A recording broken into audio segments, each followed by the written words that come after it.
영동에 가서 그럼 뭘 볼까 고민하다가 제가 제일 먼저 떠오른 것이 이 가학로입니다.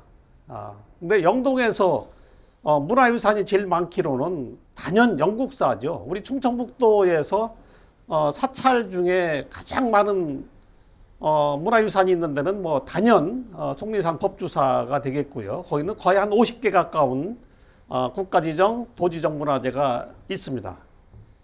그 다음으로 많은 것이 영동에 있는 영국사예요. 국가지정 문화재 5점, 보물 4점, 천연기념물 1점. 천연기념물은 뭐 너무나 유명한 은행나무죠. 뭐 영국사 은행나무 엄청 유명하니까. 뭐 인터넷에 검색창에 영국사 치면은 은행나무 사진이 뭐 수천 장 올라와 있어요. 그 정도로 유명하고. 그리고 또 도지정 문화재가 6점이 있습니다. 영국사에. 그리고 이제 요 인근에서는 가까운 데가 이제 반야사라고 하는 절이 있는데, 반야사도 상당히 오래된 절이고, 거기도 또 역시 문화유산이 꽤 있고, 뭐 역사도 오래되고 그렇습니다. 그리고 바로 이제 그 옆에 문화유산은 아닙니다만 한천정사라고 해서 이제 도지정 문화재 하나 있고 월요봉이 있어요. TV 화면에 뭐 엄청 자주 나오죠. 경치도 굉장히 좋아서 TV 화면에 보면 KBS나 이런 데 보면 잠깐 그 사이에 어떤 프로그램이 그 막간 그 사이에 좋은 그 충북 지역의 경치를 이렇게 보여주는 경우가 많은데, 거기에 아마 제일 많이 나오는 곳 중에 하나가 이 황간에 있는 월요봉이 아닌가 이렇게 생각이 됩니다. 이왕 영동에 왔으니까 영동의 역사를 조금 이야기하고 가학로하고 황간 향교, 여기 황간 읍성을 조금 간단하게 설명을 드리도록 하겠습니다. 영동군이 청주에서도 약간 좀 멀긴 합니다만, 그러나 뭐 그렇게 단양이나 이런 데 비해서는 그리 멀지 않고 옛날 청주 뭐 관할이기도 했고요. 근데 역사적으로 보면 여기가 사실은 경상북도 상주에도 속하기도 했고 경산에도 속했어요. 경산도부. 경산 아시죠? 대구 바로 밑에 경산. 경산도부에도 여기가 속했을 정도로 경상도에 가까웠다가 조선시대 이후에 이제 충청도로 편입이 돼서 청주복 관할 지역이 되고요. 그리고 이제 영동군은 두 개 현이 이제 합쳐져서 지금 영동군이 됐는데, 지금 여기 우리가 와 있는 곳은 황간현이죠. 황간현. 그래서 황간현은 본래는 이제 신라 때 소라현이라고 했다가 경덕왕 때, 신라 경덕왕 때에 전체적으로 지명이 그 한자화 됩니다. 한자화 되면서 황간현이라고 하는 이제 이름으로 바뀌게 되죠. 그래서 이때는 이제 상주목에 이제 상주에 속한 그런 영역이죠, 물론. 그리고 한때는 또 여기 이웃 그 고을이 청산이에요. 지금 옥천군에 이제 포함된 청산인데, 청산현하고 가끔 합쳐진 적도 있고 해서 황청현. 근데 황간의 황자, 청산의 청자를 떠서 가끔은 이제 황청현이 된 적도 있고, 그러다가 다시 환원이 되기도 하고 그러기도 합니다. 그러다가 뭐 가끔은 또 청주목이 현으로 강된 사건이 제가 첫째 주 강의에서 8번 있었다고 했잖아요. 그런 것이 여기도 없을 수가 없죠. 황간도 폐연이 된 적이 있었습니다. 그러니까 폐연이 됐을 때는 청산현에 그냥 속해버리는 거죠.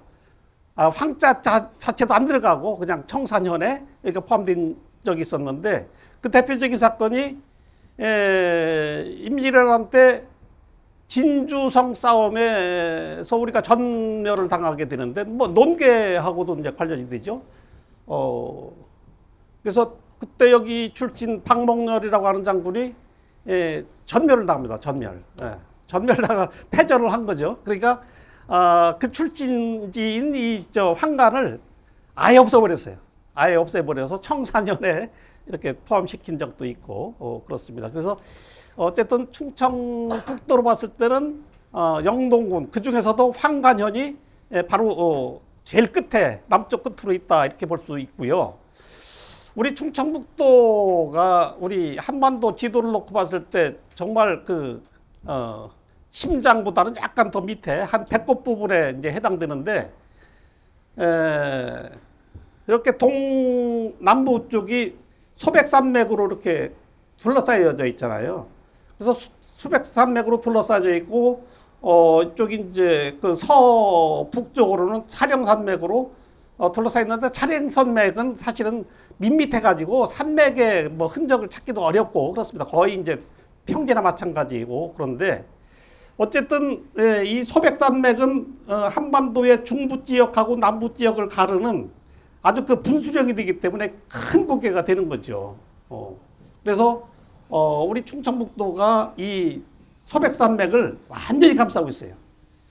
굉장히 그 위험한 지역에 우리가 있다 이렇게 볼 수 있습니다. 그러니까 우리가 영남대로로 가는 것이 가장 그 중앙에 있는 것이 문경세자라고 우리가 보르는 조령이잖아요. 그리고 이제 동쪽에는 단양으로 넘어오는 저 풍기에서 단양으로 넘어오는 중령이 있고 그리고 또 하나가 이제 이 축풍령이에요. 경상북도 김천에서 우리 충북 영동으로 넘어오는 축풍령이 지금 요 나무에 가려져서 지금 안 보이는데 이게 제가 저기 군청에 전화해가지고 요 나무 다 비라고 지금 하려고 마음 먹고 있습니다. 이게 지금 여기서 풍광이 이 자체의 풍광도 아름답지만 여기서 밖을 내다보는 것이 의미가 있는 거거든요. 이 누정의 가치는 사실은 차경이라고 해가지고 밖의 경치를 봐야 되는 거예요. 이게 밖에서 이 정자를 바라보는 것이 아니라 정자에서 밖을 바라보게끔 만들어놔야 되는 거죠. 그래서 근데 어쨌든 저기 이 축풍령이 저쪽에 지금 바로 있습니다. 이 축풍령을 넘어오면 이제 충청북도가 되고 조령을 넘어와도 또 충청북도가 되고 중령을 넘어와도 또 충청북도가 돼요. 그러니까 전쟁이 있을 때 충청북도는 완전히 그냥 초토화될 수밖에 없는 거예요. 그래서 대표적인 전쟁이 임진왜란이잖아요. 임진왜란이 일어났을 때 가장 이제 그 여러 장군이 있지만 그 중에서 제일 선동장이 소수행장이죠. 소수행장이 가장 주력 부대니까 조령을 넘고 그다음에 가등청정이 중령을 넘고 그다음에 흑정장전이 이제 구르다가 이제 축풍령을 넘어서 이 구르다군이 축풍령을 넘어서 영동, 옥천을 거쳐서 청주, 청주성도 점령한 것이 구르다군이죠.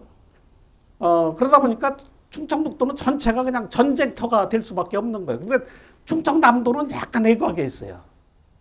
약간 있어가지고 큰 피해가 사실은 없었죠. 물론 전라도에서도 전라북도 그쪽에서도 금산 전투도 있고 충남이지만 그쪽에서도 큰 전투가 나중에 일어나긴 하지만 직접 그 올라가는 노선은 다 충청북도를 경유하게 된다 하는 거죠. 그래서 이 세 개 노선이 지나가는 충청북도가 전쟁에서 많은 피해를 보게 되고 그래서 임진왜란을 겪고 나서 충청북도의 이제 어떤 그 전략적인 가치가 새롭게 인식이 되는 거죠. 그래서 저 충남 지금의 이제 서산시 해미읍에 있는 해미읍성에 있었던 충청도 평화절도 사형이 서기로 1651년에 효종 2년에 청주로 오게 되는 거예요. 그러니까 이 청주 땅이 여기를 지켜야 된다 하는 것이 이제 새롭게 인식이 돼서 그 이후로다가 청주가 굉장히 중요한 군사적인 거점이 됐다 이렇게 볼 수 있습니다. 근데 이 소백산맥을 넘는 여러 길 가운데 다 가보셨겠죠. 중령 뭐 당연히 넘으셨을 거예요. 지금은 중령이 어떻게 돼요? 중앙고속도로도 지나가고 뭐 합니다만 철도도 지나가고 어디로 지나가요? 다 밑에 터널이 있습니다. 터널이 있죠. 조령은 거기가 이제 조령 상간문 있고 유적지가 있어가지고 일제강점기에 조령을 안 건드렸어요. 그래서 산신령이 조령을 건드리면 뭐 큰 화를 입는다 그런 전설도 있긴 했는데 그 전설 때문에 그런 것 같지는 않고 어쨌든 조령을 피해서 새로 만든 길이 이화령입니다. 그래서 이화령을 통과하게 돼서 이제 지금도 결국은 이제 이화령에도 터널이 결국 뚫려 있어요. 지금도. 유일하게 그 터널이 안 뚫린 길이 축풍령이에요. 축풍령. 그래서 이제 우리 중북선 철도를 이야기할 때 이 축풍령하고 밀접한 관련이 있다. 그러니까 이제 청주로 봤을 때는 지금 와서는 청주로 지나갔으면 얼마나 좋았을까. 청주로 지나갔으면 대전이라는 도시 없어요. 당연히. 청주가 엄청 큰 도시가 됐고 그랬을 겁니다. 발전했을 거예요. 그런데 이제 첫째 주 강의에서도 말씀드렸습니다만은 청주의 유생들이 광화문 앞에 갓을 쓰고 가서 데모를 했다 이런 이야기들이 여러 책에 전해지는데 전혀 사실무근이라는 말씀 드렸고요. 어디에도 어디 신문 기사에도 그거 나오지 않습니다. 그런데 경부선 철도가 이 축풍령을 지나갈 수밖에 없었던 그 자연 지형 조건이 될 수밖에 없는 거죠. 서울서 봤을 때는 저 수원으로 해서 평택으로 해서 천안으로 해서 조치원으로 해서 대전으로 해서 옥천으로 해서 영동으로 해서 이렇게 넘어가야지만 큰 고갯길을 피해가는 거예요. 근데 청주를 지나가면 피발령제를 넘어가야 돼. 이건 도저히 그 당시에로서는 터널을 뚫을 수도 없는 거고 그걸 기차가 넘어갈 수도 없는 거기 때문에 이걸 피하기 위해서는 축풍령밖에 없었다. 이렇게 되는 거죠. 근데 이 축풍령 말고도 여기에 또 하나 중요한 길이 또 하나가 있어요. 저 김천에 가면 직지사라고 하는 큰 절이 있죠. 오래된 절. 직지사에서 이쪽으로 넘어오는 고개 이름이 괴방령이에요. 괴방령. 근데 이 고개 이름이 축풍령은 왠지 기분이 안 좋아요. 과거 보러 가는 사람들이 영남의 유생들이 서울에 과거 보러 갈 때 축풍령을 넘어가면 축풍낙엽처럼 떨어진다. 그래서 이 길을 피하고 바로 옆에 길인 괴방령. 근데 괴방령은 걸괴자, 방자 이렇게 방을 붙인다. 그러니까 합격자 방을 붙인다는 뜻이에요. 그 괴방령 자체가. 그리고 얼마나 고개 이름이 좋아요. 그 고개가 여기가 축풍령이고 저쪽 계곡 저쪽에 보면 이쪽으로 조금 더 내려가서 상천면 쪽으로 이렇게 약간 틀어서 이렇게 가면 거기가 괴방령이 있어요. 괴방령도 사실은 굉장히 낮아요. 그래서 괴방령 넘으면 김천에 있는 그 직지사 거기로 질러갈 수 있는 그 기름길 나오는데 그래서 여러 길이 있다 이렇게 말씀드릴 수 있고요. 그리고 이제 황간이 소라현이었다가 이제 황간이 됐다 하는 말씀 아까 드렸고 영동은 별도의 이제 영동도 현이죠. 근데 영동은 처음에 이름이 길동이에요. 길할 기자 길동. 그러다가 역시 이것도 이제 경도광 때 영동으로 바뀝니다. 영동으로. 요게 이제 2두씩 표기가 여기서 나오는 거예요. 근데 길할 길자를 썼지만 이게 순수한 우리말로 그냥 길이라고 봐야 돼요. 길. 근데 이게 이제 길영자로 써가지고 지금 의미가 약간 바뀌었어요. 근데 이 길할 길자를 길다라는 뜻의 길영자로다가 해석을 해버린 거예요. 그러니까 길영자 영동이 돼버렸어요. 저는 이건 다 잘못됐다고 봐요. 여기에서 의미하는 길은 굉장히 중요한 길이 있는 그런 의미라고 봐야 된다고 봐요. 그래서 영동읍의 가장 그 중심을 이루는 청주로 말하면 중앙동에 해당되는 성안길에 해당되는 그 지역 이름이 계산입니다. 그리고 영동의 그 별칭이 길동이었다가 영동이었다가 또 계주였다가 또 계산이었다가도 이렇게 되고 그래요. 그래서 지금 그 지명이 영동읍 내 지금도 마을 이름으로 남아 있어요. 중심가에. 그래서 그 계자가 머무를 계자 뭐 이렇게 되는데 한자가 굉장히 복잡해요. 근데 그 발음이 지금은 계자지만 중국 발음으로는 지 아니면 기를 거예요. 기. 그래서 사실은 이게 길다, 뭐 영동, 길하다, 길동이 계산으로도 살짝 또 표기가 되고 또 길다 짧다 할 때 길영자로 바뀌면서 영동이 돼가지고 그냥 그대로 굳혀졌다 이렇게 볼 수 있습니다. 그러니까 이 뭐 임 교수님이 계시지만 이 국어학에서 어떤 이두식 표기가 바뀌는 거에 가장 그 표본이 되는 것이 영동이라고 그래요. 길동에서 영동이 바뀌고 여기가 이제 소라현이었는데 이 황가는 요것도 뭐 여러 가지 이제 그 어학자들이 많이 연구 대상이 된다고 그러더라고요. 소라의 의미에 대해서 이렇게 되는 곳입니다.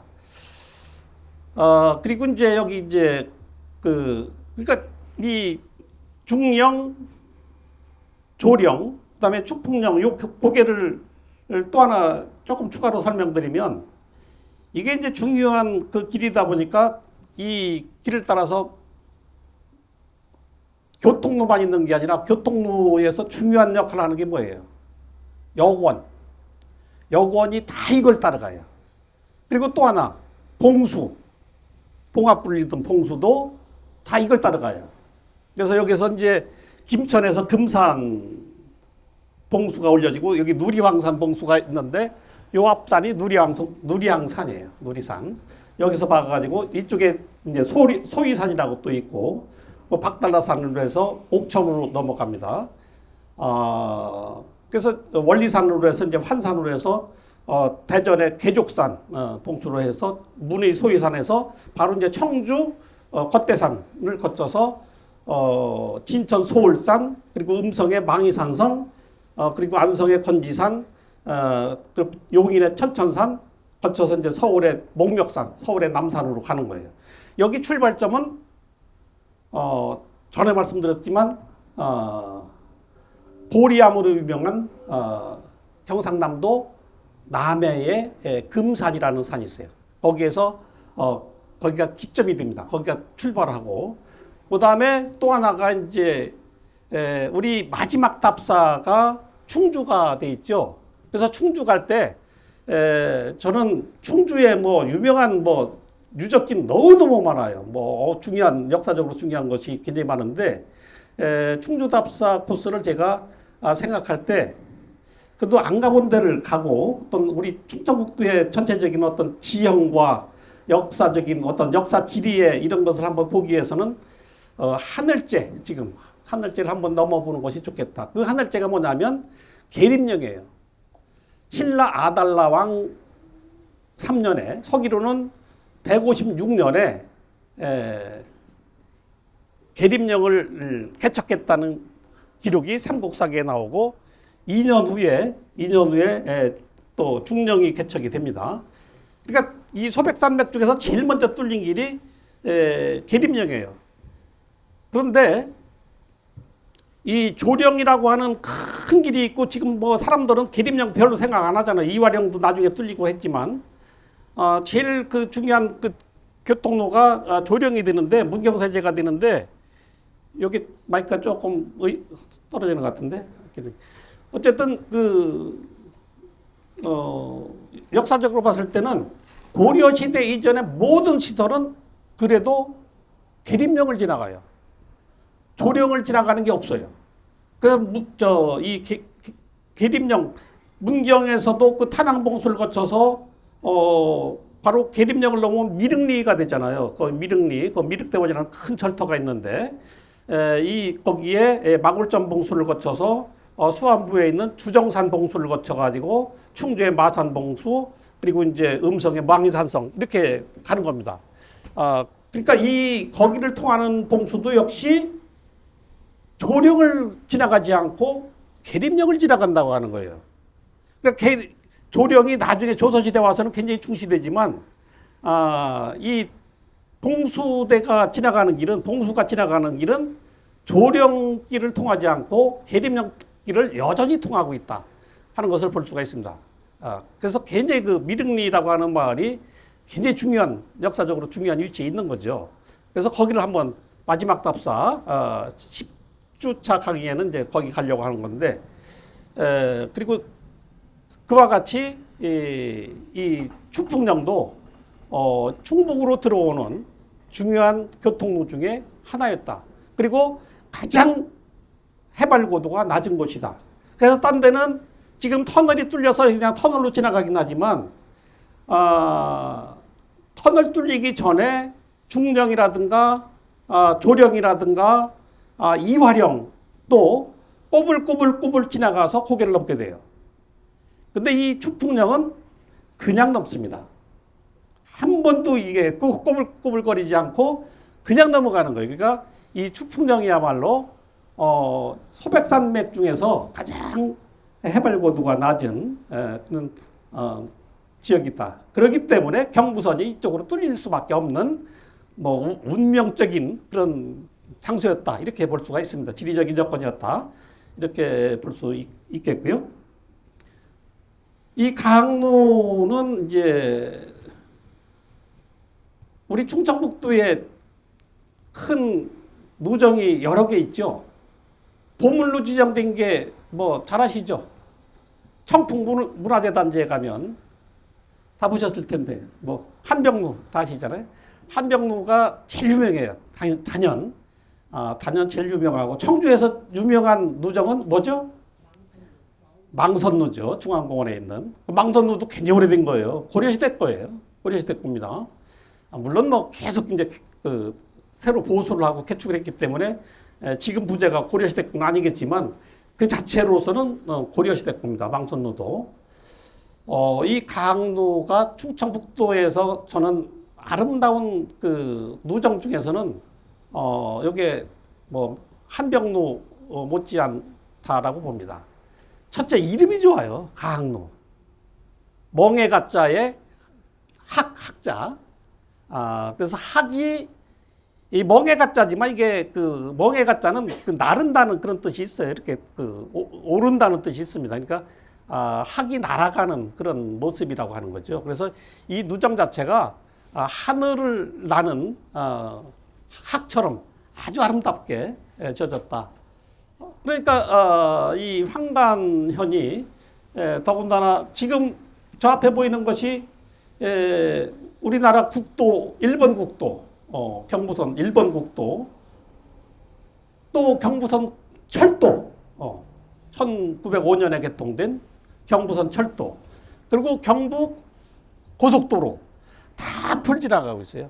바로 이 앞을 지나가고 있어서 이 앞이야말로 정말 교통의 요지 중에 요지였다. 그러니까 여기 강로에서 바로 내다볼 수 있는 풍광이 되는 거죠. 그리고 멀리 추풍령에서 넘어오는 손님을 맞이할 수 있는 곳이기도 하다. 그러니까 이제 여기에 관아가 여기 있었으니까 중요한 손님이 왔을 때 여기 그 황간 현감이 뭐 좀 대접을 해야 되겠죠. 대접하고 이렇게 접대하는 장소가 이 강로가 됐을 것이다.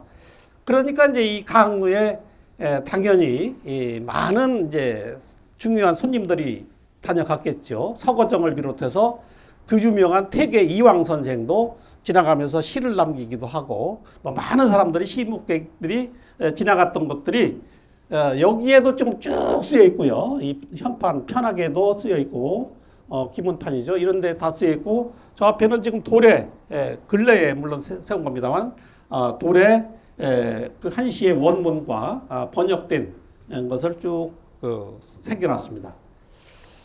그래서 이 강로는 이 황간현에 딸린 청주에 뭐가 있어요? 망선루가 있듯이 황간현에서 가장 중요한 어떤 누정이었다. 손님 접대를 해서 하기 위한 관아에서 관리하는 황간현 관아에서 직접 관리하는 그런 누정이었다. 이렇게 보시면 될 것 같고 여기는 현판 하나하나 그리고 또 여기 번역된 것은 뭐 그냥 보시기 바라고요. 그리고 이곳이 위치한 곳이 마침 여기 뒤에 향교가 있어요. 그래서 향교는 뭐 전국에 곳곳에 옛날 현단이 이상 고을에는 뭐 당연히 있었으니까 여기도 당연히 있었고요. 그리고 또 하나가 이 지금 이 우리가 있는 곳이 황간읍성입니다. 황간읍성이에요. 읍성이 충남 쪽에는 읍성이 꽤 많이 있었어요. 이게 이제 바다를 끼고 있다 보니까 저쪽에 서해안 쪽에 그 옛날 현에는 거의 다 읍성이 있었는데 우리 충청북도에는 읍성이 딱 네 군데 있습니다. 가장 중요한 도시 청주하고 충주 당연히 있고요. 목이니까 당연히 있고, 그리고 나머지 뭐 그 군이라든가 현은 뭐 20몇 개가 되죠. 유일하게 그 중에서 영동하고 황간에만 읍성이 있었습니다. 신증 동호군자 지성남에도 여기 기록에 그대로 남아 있고, 실제 여기 터가 그대로 남아 있어요. 그래서 영동 읍성은 영동 향교를 둘러싸고 있습니다. 거기도 마침 향교를 둘러싸고 희미하게 지금 많이 파괴됐어요. 많이 파괴됐는데 그래도 흔적이 좀 남아 있고, 황간읍성도 또 마침 여기 또 황간읍성이 향교를 둘러싸고 있어요. 향교가 이 안에 들어와 있어요. 이걸 감싸고 있는데, 이게 이중성으로 돼 있어서 내성이 한 800m 정도 되고, 예성은 1150m 정도 이렇게 둘레되는 읍성이 흔적이 완전하지 않지만 터는 이렇게 눈에 띄게 이렇게 남아 있습니다. 그러니까 물론 뭐 많이 파괴는 됐지만 터는 그 학자들이 봤을 때, 고고학자들이 봤을 때 금방 알 수 있도록 남아 있고 그렇습니다. 그래서 그러면 왜 충청북도에 유독 영동하고 황간에만 읍성이 있었느냐 하는 것도 생각해 볼 문제죠. 당연히 이게 추풍령하고 관련이 됩니다. 그러니까 충청남도에 많은 읍성이 있는 것은 해안을 쳐들어오는 이제 예적 때문에 해안 쪽의 고을에 읍성을 많이 쌓았는데, 우리 충청북도에서는 중요 도시인 충주하고 청주 외에 영동에 황간하고 영동하고 여기만 있었다는 것은 역시 추풍령하고 밀접한 관련이 있지 않는가, 그런 생각을 하게 됩니다. 저쪽에 지금 시간상으로 뭐 이동해서 이렇게 보실 수는 없는데, 그 향교까지만이라도 가서 잠깐 좀 보시고 향교에 대해서 거기서 조금 더 보고서 갈까요? 아직 시간은 좀 더 있으니까. 그럼 향교로 이동을 하겠습니다. 관찰사가 가학루라고 이름을 졌느냐?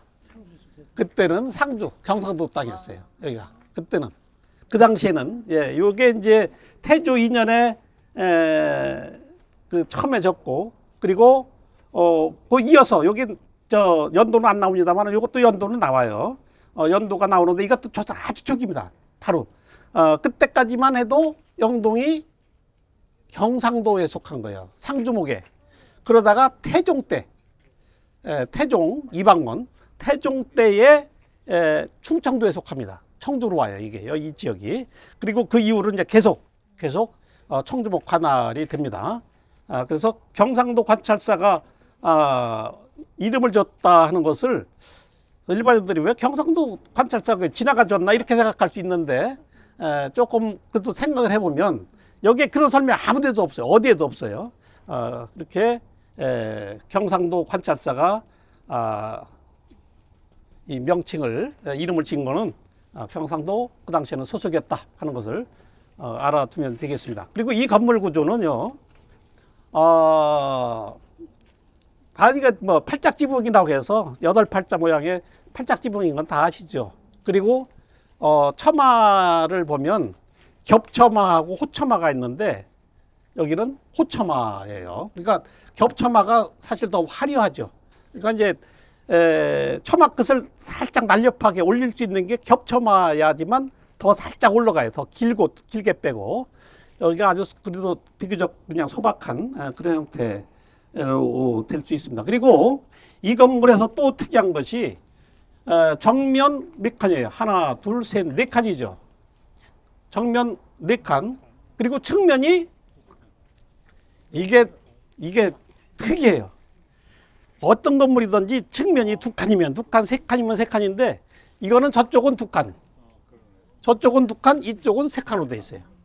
그래서 이제 이게 어디 책의 설명에는 나중에 보수할 때 변형됐다 이렇게 설명하고 있는데, 저는 그렇게 보지 않습니다. 저는 그렇게 보지 않고 처음부터 이거는 아주 독특하게 그런 건물로 진 거예요. 그래서 저쪽에 이제 그 보가 올라가는 거라든가 이런 거 봤을 때는 여기에 또 지금 저게 이제 올라오다가 저기서 끊기고 했는데, 그래서 저쪽이 원래는 세 칸이었는데 나중에 두 칸으로 했는데 이게 조금 애매하지 않는가 그런 생각이 듭니다. 여기 이거는 전국에 이런 예가 없어요. 그러니까 정면 4칸, 정면 4칸이죠. 측면이 3칸이면 3칸, 2칸이면 2칸인데 여기는 한쪽은 3칸, 한쪽은 2칸으로 됐다 하는 그것도 아주 특이한 구조다 이렇게 말씀드릴 수 있습니다. 자, 향교로 가겠습니다.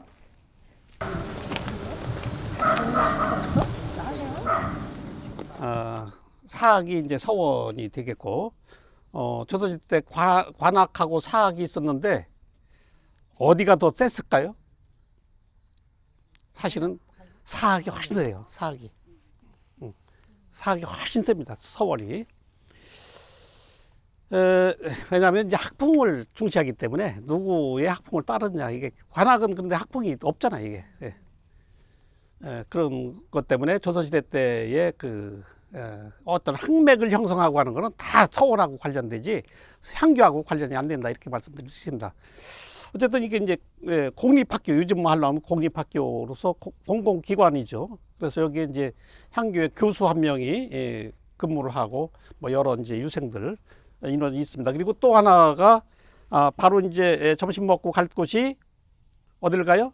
12장 신당을 가잖아. 여기 향교에는 문묘가 있죠. 그러니까 이 향교의 기능은 두 가지예요. 문묘에 배양된 선현들 봉사, 그러니까 이제 제사 지내는 거. 요 기능, 또 하나가 교육의 기능. 두 가지입니다. 사실 서원도 마찬가지예요. 서원도 두 가지 기능이에요.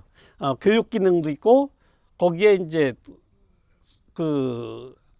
유명한 학자들, 옛날 학자들 제향 지내는 거 반드시 있죠.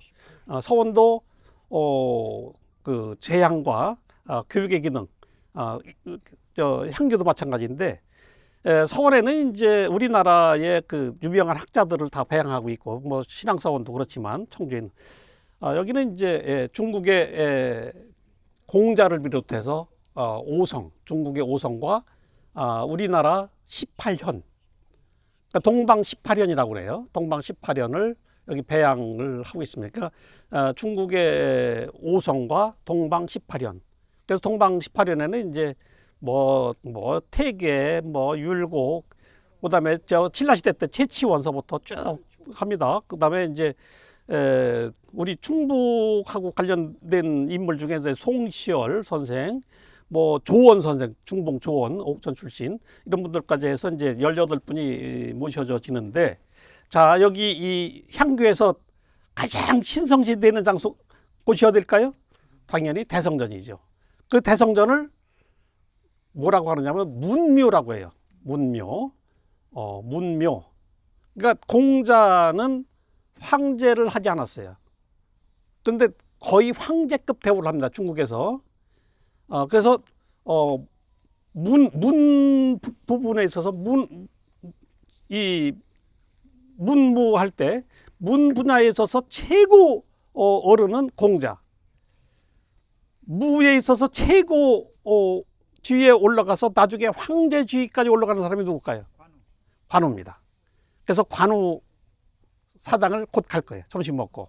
그래서 이 향교에서 모신 최고의 신, 공자가 있다면 관우를 모신 사당은 이게 문묘라고 하죠. 관우를 모신 사당은 뭐라고 그래요? 무묘입니다. 무묘. 그러니까 무묘라는 말은 거의 들어본 적이 없을 거예요. 근데 그 의미상으로 관우를 모신 것은 무묘입니다. 그래서 공식적으로 우리 조선 왕조에서도 무묘를 설치를 해야 된다라고 건의가 들어왔는데 이게 묵살이 되고, 나중에는 실제 이제 임진왜란을 겪고 나서 관우를 모시는 사당들이 많이 생기게 됩니다.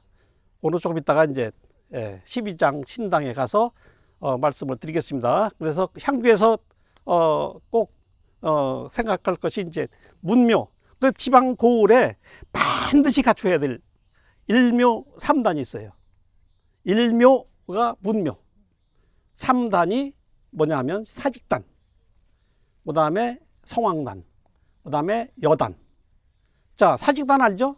사직신, 4단하고 직단이 있는 거예요. 그러니까 이제 저 4단은 토지신입니다. 토지신. 그 다음에 직은 곡물신이에요. 곡물이 있어야지 우리가 식량이 있어야지 먹고 살잖아요.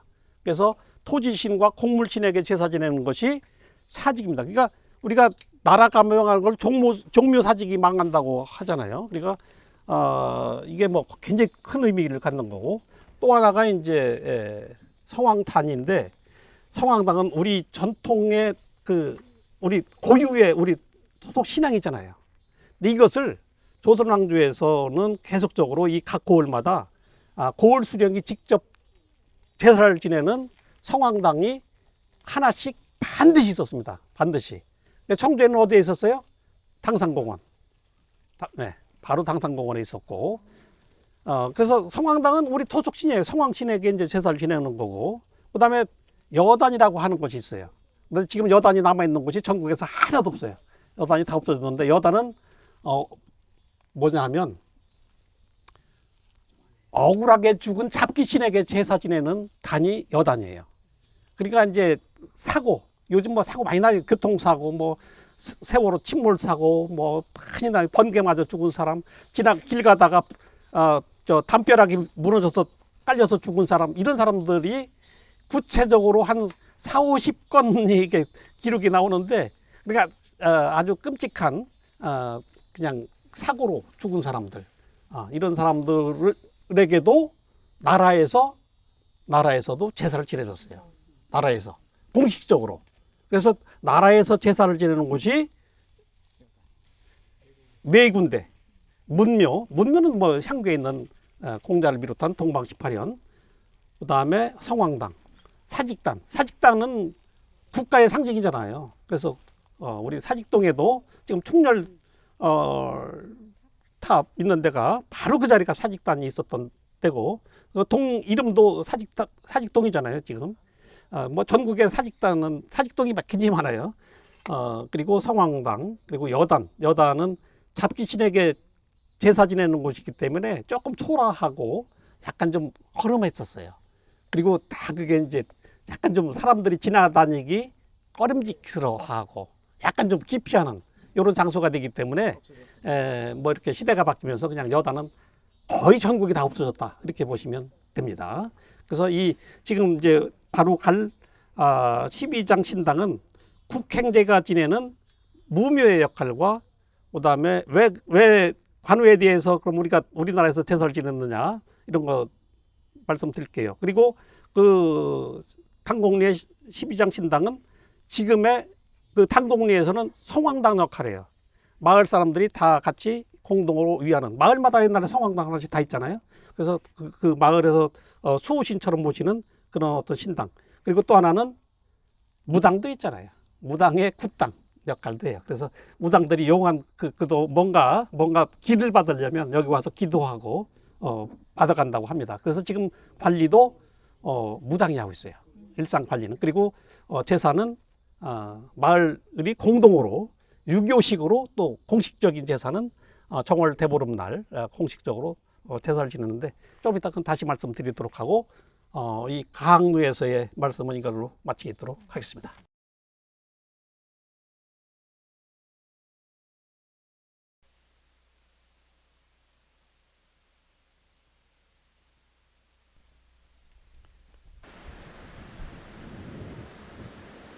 저거 진짜 저거. 이 아까 저쪽 가학로에서 그 앞에 지나가는 국도를 일본 국도라고 아까 제가 잘못 말씀드렸는데, 일본 국도는 아니고 어쨌든 서울에서 부산 가는 가장 중요한 국도 중에서는 뭐 가장 중요한 국도라고 할 수 있는데, 일본은 아니고 오다 보니까 계속 국도 4번이라고 써 있더라고요. 참고 해주시고, 그리고 이제 영동읍으로 이제 들어왔습니다. 아까는 황간현이고, 물론 지금은 영동이지만, 여기는 영동읍 당곡리입니다. 옛날 마을 이름은 고곡리였는데 당곡리라고 이름이 바뀐 것이 바로 이 당집이 있기 때문에 당곡리라고 바뀌었어요. 자, 아까 저 향교에서 문묘에 배양된 주향으로 배양된 인물이 누구예요? 공자시죠. 그래서 공자를 모셨기 때문에 문관의 대표, 뭐 거의 황제 대우를 받는, 거의 황제가 아니라 그냥 황제 대우 하죠, 중국에서는. 그래서 공자를 모시는 그러니까 쉽게 해서 공자를 제양하는 사당을 문묘라고 한다면, 무묘는 바로 관우장군, 삼국지에 나오는 관우장군을, 중국에 여행하다 보면 관제묘라고 해서 곳곳에 있어요. 뭐 곳곳에 있습니다. 홍콩에도 있고 대만에 가도 있고 관우 사당은 뭐 곳곳에 있습니다. 그래서 어떤 데는 이제 그 관악묘라고도 돼 있고 어떤 데는 관제묘라고도 돼 있어요. 그래서 관우가 계속 시대가 이제 흐르면서 처음에는 왕대우를 받다가 나중에 청나라 정도 와서는 황제대우를 받아요. 그래서 관제묘라고 합니다. 자, 이런 그 관우 사당을 왜 왔느냐? 그리고 여기가 지금 당집인데 어떻게 보면 뭐 굿당 비슷하게 생겼잖아요.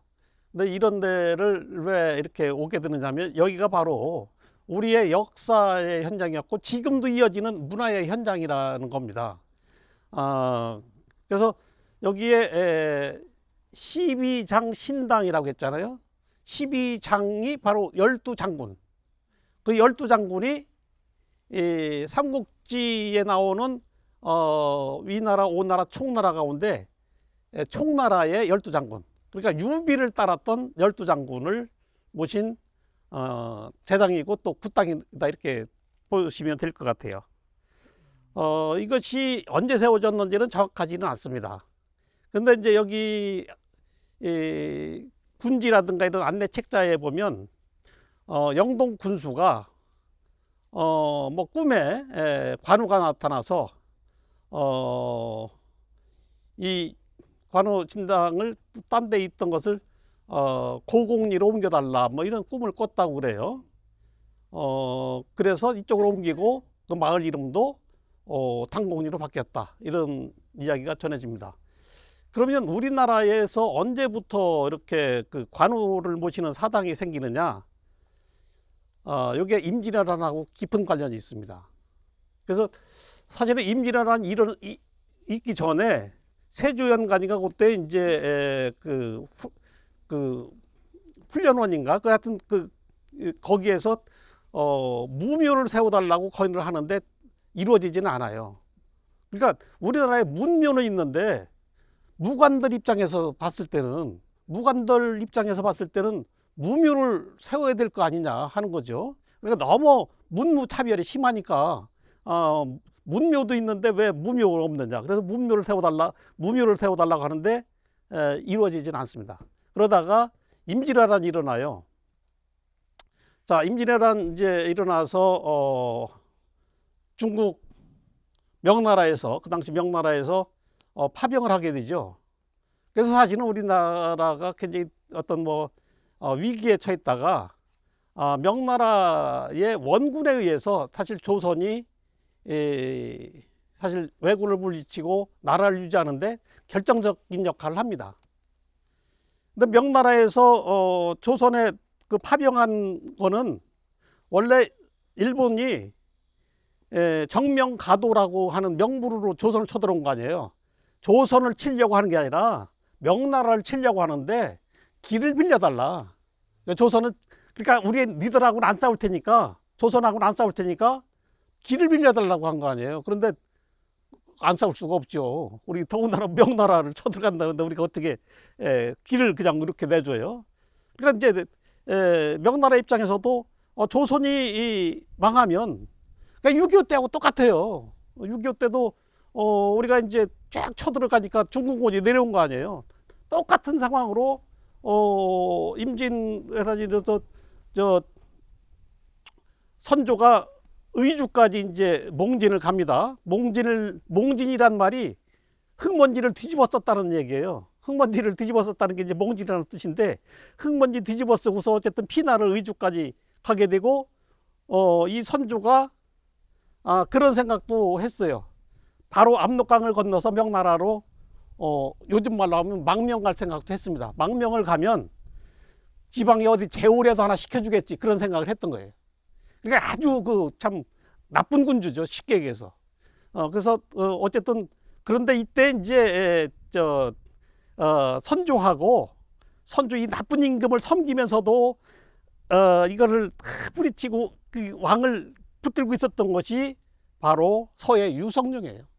유성룡은 끝까지 선조하고 그냥 싸우면서 또 싸우면서도 또 충성을 다하면서 그러면서 선조를 타협도 하고 어우르면서 선조를 그 명나라로 가지 못하게 했고, 그리고 또 유성룡이 상당히 애를 써가지고 명나라에 가서 파병 요청을 해가지고 파병을 하게 됩니다. 그래서 명나라 입장에서는 이제 이거를 만력 동정이라고 그래요. 그때가 이제 만력년간입니다. 만력 황제가 바로 신종이에요. 중국 명나라의 신종인데, 이 신종이 재위기간이 명나라 역대 황제 중에 가장 길어요. 48년 동안 황제에 있었습니다. 황제의 48년 동안 황제로 있으면서 한 일이 아무것도 없는데 한 가지 있어요. 조선에 파병한 하나, 그거밖에 없습니다. 무려 30년 동안에 조회를 한 번도 안 했을 정도예요.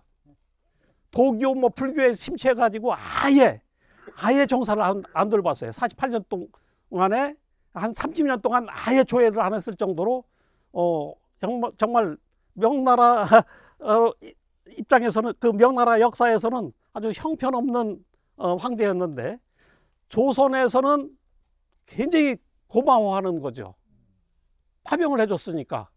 그래서 서울에 대보단을 만들어서 의종하고 신종, 이제 만력제하고 숭정 황제의 그 은혜에 보답한다는 것으로 만든 것이, 공식적으로 국가적인 차원에서 만든 것이 대보단이에요.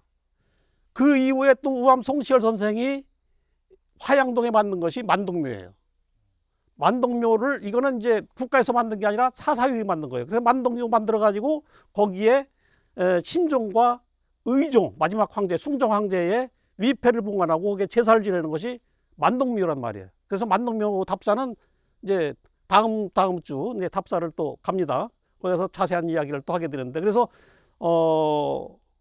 근데 그러면 이제 이렇게 그 명나라에서 별로 정사에 관심 없고 어떤 도교라든가 이런 거에 취해가지고 아예 그냥 뭐 정사를 돌보지 않던 신종 만력제가 왜 조선에 파병을 했느냐?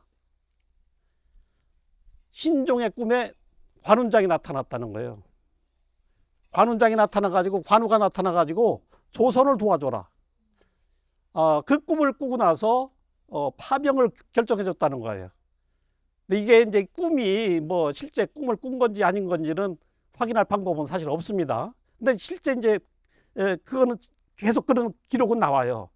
그래서 만력 황제가 조선을 은혜 파병을 하고 그 힘을 뭐 입어서 우리가 뭐 많이 스스로 의병이 일어나서 많이 싸우기도 했고, 뭐 이순신 장군의 어떤 많은 혁혁한 전과도 있지만, 어쨌든 조정이 뭐 망하지 않고 유지가 된 거예요. 그래서 그 이후에 우리나라에서 관우를 모시는 사당이 급격히 늘어나게 됩니다.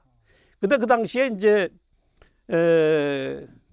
1598년에 선조 31년인데 그때 이제 임진왜란이 거의 끝나가고 나서 정유재란이 있을 때도, 정유재란 때도 다시 파병을 하거든요.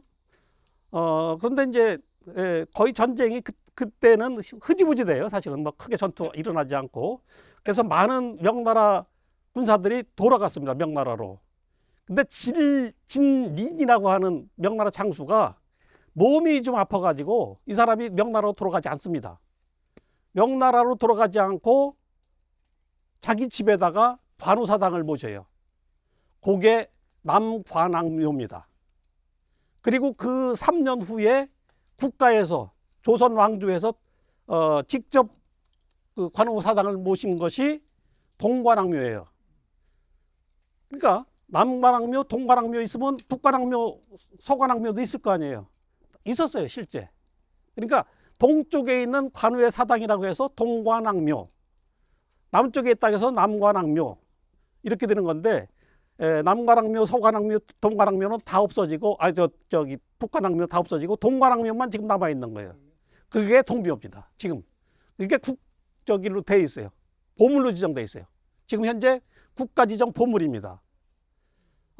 그래서 이제 국가적으로 관우를 모시게 되니까 이게 이제 민간에서도 관우를 모시는 게 이제 유행을 하게 돼요. 그래서 안동에도 관악묘가 있습니다. 안동 시내에. 그것도 지금 문화재로 지정돼 있어요. 그래서 이제 지역적으로도 뭐 전국에 성주에도 있었다고 하고 함양에도 있었다고 거창에도 있었다고 하고 뭐 그러는데 지금 다 없어지고 지금 안동하고 여기만 남아 있습니다. 근데 여기는 기록에는 나오진 않아요. 영동권은. 그러다가 이제 어쨌든 지금 여기에 12장 신당이 있으니까 이게 일찌감치 충청북도 문화재로 지정이 됩니다. 일찌감치. 근데 이제 김영진 교수님이나 이런 분들이 이제 뭐 아주 주도적인 역할을 할 때니까 이분들에 의해서 여기가 충청북도 지방문화재로 지정이 되고 잘 관리가 되고 있고 그럽니다. 그래서 조선시대 때는 여기가 이제 관행제로 제향이 이루어졌던 거예요. 국가에서 직접. 그러니까 영동 현감이 제사를 지냈던 거죠. 영동 현감이 제사를 지내다가 1908년에 공식적으로 관행제를 금지하게 됩니다.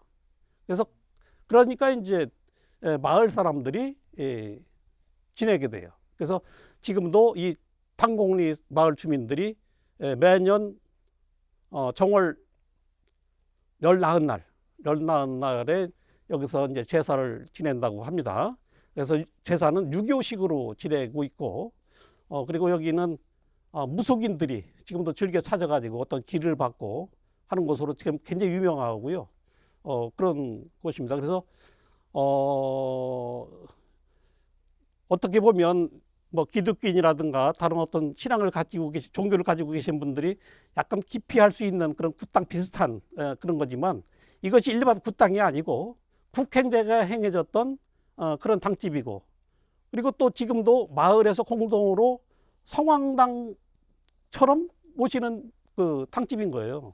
어떤 개인 무당들이 어떤 개인이 모시는 게 아니고 그래서 마을에 공동으로 제사 지내는 성황당과 같은 그런 신당이고 그렇습니다. 그래서 여기에 모셔진 12장군은 뭐 잘 알다시피 유비는 안 모셔졌죠. 황제니까 유비는 빼놓고 관우, 장비 당연히 들어가죠. 조자룡, 그 다음에 제갈량, 그 다음에 황충, 노장이죠. 황충, 또 마량, 미축, 그 다음에 읍참마속의 그 사자성어 유래시킨 마속도 당연히 있고요.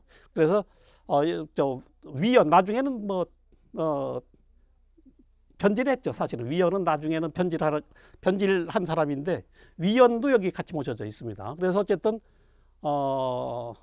유비를 따랐던 강유도 있고요. 강유가 나중에는 이제 유비가 죽고 나서 제갈량이 죽고 나서 활발하게 활동한 게 강유죠. 강유는 이제 중국의 소소민족 중에 이제 강족이라고 있는데 강족으로 지금 보고 있습니다. 강유가 삼국지 이 말미에 가면 가장 활발하게 이제 활동하는 게 이제 강유인데 뭐 강유도 모셔져 있고 그렇습니다. 그래서 여기에 이런 신당이 있고 그래서 가운데 이제 이게 여기는 이제 옆에 마루 방으로 돼 있고 여기 하나의 방으로 돼 있는데 이 방에 이쪽은 출입문이니까 여기에는 그릴 수가 없고 면이 세 면이죠.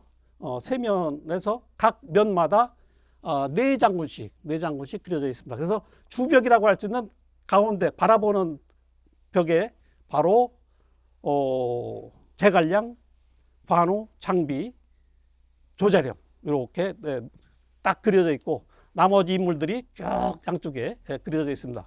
그리고 여기 조금 작은 또 탕집 같은 게 또 하나 있죠. 여기에는 여기 와서 보세요.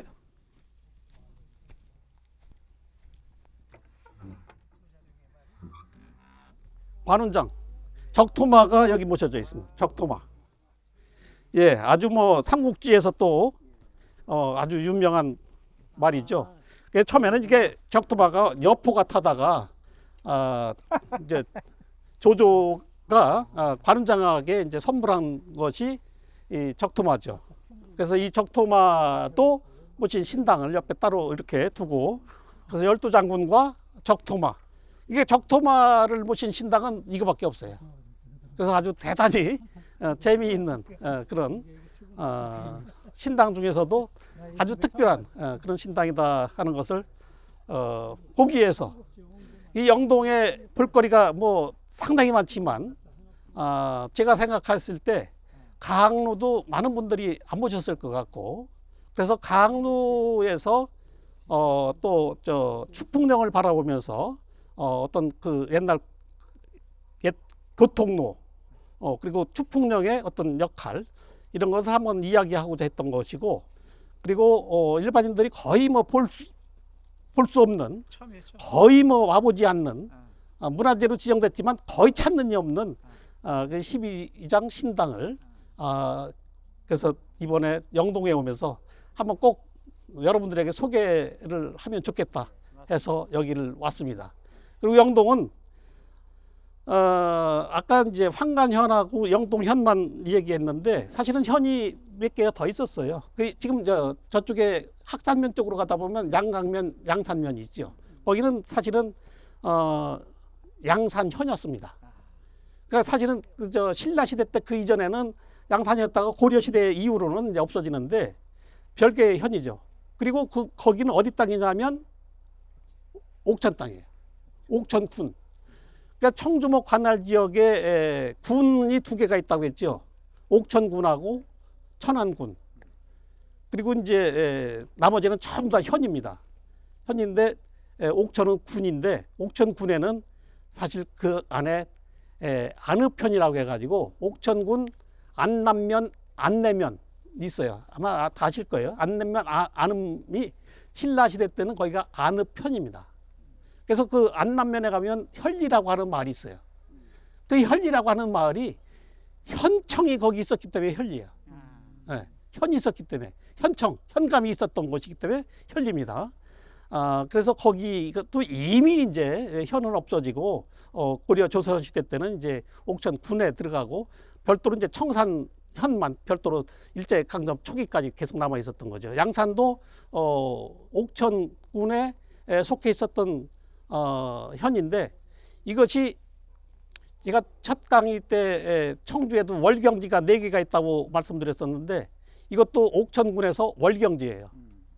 상당히 멀리 떨어져 있는 거예요. 경계를 벗어난 곳에 양산현이 있었던 거예요. 그래서 나중에 이제 이게 영동 땅으로 흡수가 돼서 지금 현재 영동군의 양산면, 양강면 뭐 일대가 됐다 하는 말씀을 드립니다. 아까 조금 놓친 말씀이라 이렇게 말씀드렸고요. 아마 이런 당집, 충청북도에는 이런 무속의 신당이 그 문화재로 지정된 곳이 몇 군데 있어요. 또 단양에 가면 중령 성황당이 있습니다. 중령 다자구 전설이 있는 그 중령 산신당이라고 했을 거예요. 산신당. 산신당이 충청북도 이런 그 신당, 이런 성황당 중에서는 제일 먼저 지정이 됐고, 여기도 일찍이 지정됐고, 또 하나가 이제 속리산에 가면 법주사 들어가기 전에 여저감 들어가는 데 있어요. 여저감 들어가는 민팡동이라고 있는데, 거기에도 산신각이 있는데 그것도 충청북도 문화재로 지정이 됐다. 그래서 아주 문화재 종류가 다양하지만 이와 같이 성황당이라든가 산신각이라든가 이런 것이 문화재로 지정된 것은 그렇게 많지가 않은데, 영동의 12장 신당이 그 중에 하나이고, 특히 여기가 이제 어떤 일반 성황당하고는 다르게 중국 삼국지에 나오는 총나라의 12장군을 모신 신당이었다 하는 것을 알아주시면 될 것 같아요. 그래서 이제 조금 이제 하나 더 보탠다면, 이 굿당에서 신으로 모시는 그 실존 인물들을 보면 억울하게 죽은 사람들이 신으로 받들어 모시는 경우가 굉장히 많아요. 대표적인 인물이 고려 말의 최영 장군, 그 다음에 남이 장군, 남이 장군, 이런 분들이 좀 비운에 죽죠. 상당히 억울하게 죽음을 당합니다. 이런 분들이 보면 무속인들의 신당에 많이 모셔져 있어요. 그래서 이 관우도 공식적으로는 여기밖에 없지만 관우의 그 어떤 상이 모셔진 데는 굿당에는 굉장히 다른 데도 굉장히 많습니다. 일반 굿당에도 요즘 새로 만들어지는 굿당에도 신으로 이렇게 받들어 모시는 것이 많이 있다 하는 그런 말씀을 드리면서 소개를 간단하게 마치겠습니다.